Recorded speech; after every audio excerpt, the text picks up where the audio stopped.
Hello दोस्तों, स्वागत है आपका हमारे यूट्यूब चैनल में फ्रेंड्स। आज के इस वीडियो में मैं आपको बताऊंगी कि मेरा एसएससी सीजीएल का टीयर 2 एग्ज़ाम कैसा गया। तो सबसे पहले तो दोस्तों, मैं बरेली की हूँ। मेरा जो सेंटर था वो लखनऊ गया था, जिसकी वजह से मुझे यहाँ से एक दिन पहले ही जाना पड़ा था और आने में भी एक दिन का टाइम लगा। तो मैं बहुत ज़्यादा टायर्ड हो गई हूँ। अब जाके मैं ये वीडियो बना रही हूँ। तो सबसे पहले टाइपिंग की बात करते हैं। तो टाइपिंग के लिए जब हम वहाँ पे गए थे तो वहाँ पे मेरे साथ बहुत बड़ा स्कैम हो गया था, क्योंकि उन लोगों ने मुझसे एडमिट कार्ड पे गलत डिक्लेरेशन लिखवा लिया था। तो उसके बाद दूसरा एडमिट कार्ड वगैरह निकलवाना पड़ा, तो उसमें बहुत दिक्कत हुई। उसके बाद फिर जब मुझे कीबोर्ड दिया गया तो वो बहुत ज़्यादा बेकार कीबोर्ड था। तो मैंने कीबोर्ड बदलवाया तो वो लोग आसानी से कीबोर्ड बदल नहीं रहे थे, लेकिन फिर उन्होंने कीबोर्ड बदल दिया तो फिर मेरे 2000 टाइपिंग्स हुई। तो ओवरऑल मेरी जो टाइपिंग थी वो ठीक हुई। मेरे 2004 कीवर्ड्स आ रहे थे। अब पता नहीं रियल कीवर्ड्स कितने थे। उसके बाद फिर टीयर 2 का एग्ज़ाम हुआ तो उसमें जो एंट्री वगैरह की प्रोसेस थी वो सब एकदम स्मूथ हो गई थी। लेकिन सबसे पहले हम बात करते हैं एग्ज़ाम पैटर्न की। तो जब मैं एग्ज़ाम देने के लिए बैठी तो वहाँ पे बाकी जो एडमिनिस्ट्रेशन प्रोसेस वगैरह थी वो तो एकदम ठीक थी, लेकिन जो एग्ज़ाम था वो बहुत ज़्यादा टफ आया था। सबसे पहले सेक्शन 1 ओपन हुआ तो मैंने सेक्शन 1 के अंदर सबसे पहले रीजनिंग की थी। तो रीजनिंग थी वो काफ़ी ज़्यादा इजी आई थी, लेकिन मुझे बहुत ज़्यादा डर लग रहा था कि कहीं मैथ्स मेरी ना छूट जाए। इसकी वजह से मैं रीजनिंग में केवल 26 क्वेश्चन ही अटैम्प्ट कर पाई।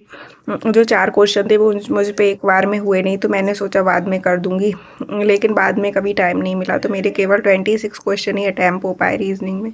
उसके बाद मैथ्स की बारी आई तो मैथ्स में जो क्वेश्चंस थे वो काफ़ी ज़्यादा टफ थे।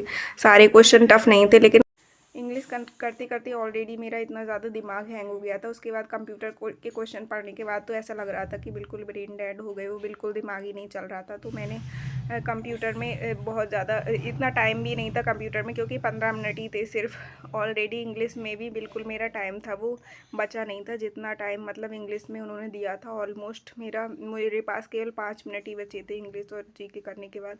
उसी तरीके से कंप्यूटर था, उसमें भी जो टाइम था वो भले 15 मिनट था, लेकिन फिर भी बहुत ज़्यादा नहीं लग रहा था। ऐसा लग रहा था कि टाइम काफ़ी कम है कंप्यूटर में, क्योंकि बार बार क्वेश्चन पढ़ रहे थे, कुछ समझ में ही नहीं आ रहा था। और मैंने कंप्यूटर बिल्कुल पढ़ी भी नहीं थी। तो फिर मैंने जब कंप्यूटर के क्वेश्चन अटैम्प्ट किए, मेरे केवल 3 ही क्वेश्चन हो पाए। तो मैंने सोचा इतने में तो कुछ नहीं हो पाएगा, तो मैंने रिस्क ली। तो रिस्क लेने की वजह से मैंने 18 क्वेश्चन अटैम्प्ट कर दिए कंप्यूटर में। अब उसमें से कितने सही जाते कितने गलत तो बिल्कुल भी नहीं पता, क्योंकि मैंने सब तुक्के मारे हैं। तो ओवरऑल यही मेरा एग्ज़ाम का रिव्यू था। अब पता नहीं क्या होगा। मैं तो बहुत ज़्यादा ट्रॉमा में हूँ, जब से एग्ज़ाम दे के आई हूँ। तो पता नहीं कैसा रिज़ल्ट रहेगा। बाकी जब आंसर की आएगी तो अपने आप पता चलेगा। बाकी जब आंसर की आएगी मैं आपको अपना स्कोर बता दूँगी। तब तक के लिए बनी रहिए। Thank you friend. उसके बाद जब मैं मैथ्स अटैम्प्ट कर रही थी तो जो मैथ्स थे उसमें जो कई क्वेश्चंस थे वो बहुत ज़्यादा टफ थे। तो इसकी वजह से मेरा जो टाइम था वो बहुत ज़्यादा टाइम वेस्ट हो गया था। तो ओवरऑल वो मैथ्स में मैं केवल 20 क्वेश्चंस ही अटैम्प्ट कर पाई। मैंने सोचा कि 1 गो में क्वेश्चंस कर लेते, उसके बाद जितना टाइम बचेगा उसमें बाकी क्वेश्चन कर लेंगे।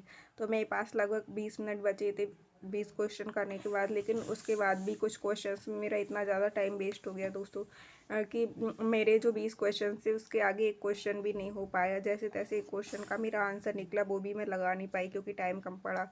और बार बार मैं कभी रीजनिंग के क्वेश्चन देखने लगती तो कभी मैथ्स के ज़्यादा से ज़्यादा अटैम्प्ट करने के चक्कर में, तो इस वजह से मेरे बिल्कुल भी अटैम्प्ट नहीं हो पाए।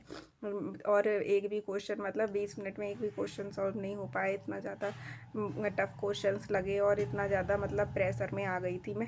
मैंने मैथ्स पे ज़्यादा फोकस किया, जिसकी वजह से रीजनिंग के 4 इजी क्वेश्चन थे वो भी छूट गए। तो ओवरऑल मेरा जो सेक्शन 1 था वो एकदम से क्रैश हो गया और मैं बहुत ज़्यादा दुखी हो गई। उसके बाद फिर मेरे तो रीजनिंग में जो अटैम्प्ट थे वो 26 ही बचे और मैथ्स में 20 अटैम्प्ट ही बचे। उसके बाद जब सेक्शन 2 की बारी आई तो सेक्शन 2 में मैं जब गई थी तो मैं बहुत ज़्यादा डिप्रेशन में थी, क्योंकि मैंने एक्सपेक्ट किया था कि मैं एटलीस्ट 50 क्वेश्चंस तो करके आऊँगी टीयर सेक्शन 1 में, लेकिन मेरे केवल 46 क्वेश्चन तक ही अटैम्प्ट हो पाए, जो कि अपने आप में बहुत ज़्यादा हार्ट ब्रेकिंग था मेरे लिए। लेकिन फिर मैं जब सेक्शन 2 पे गई तो सेक्शन 2 में जो इंग्लिश थी वो काफ़ी ज़्यादा इजी लग रही थी स्टार्टिंग में। जितने भी वोकैब वगैरह थे और जो नॉर्मल ग्रामर वगैरह आई थी, डायरेक्ट इनडायरेक्ट एक्टिव पैसिव, वो सब काफ़ी इजी थे। बस एक आध क्वेश्चन ही थोड़ा टफ था, लेकिन मेंस के हिसाब से वो सब इजी थी। लेकिन उसके बाद जब पैसेज पे गए तो जो पैसेज थे वो बहुत ज़्यादा टफ थे। पैसेज में इतना ज़्यादा अरे नहीं नहीं, अच्छा वो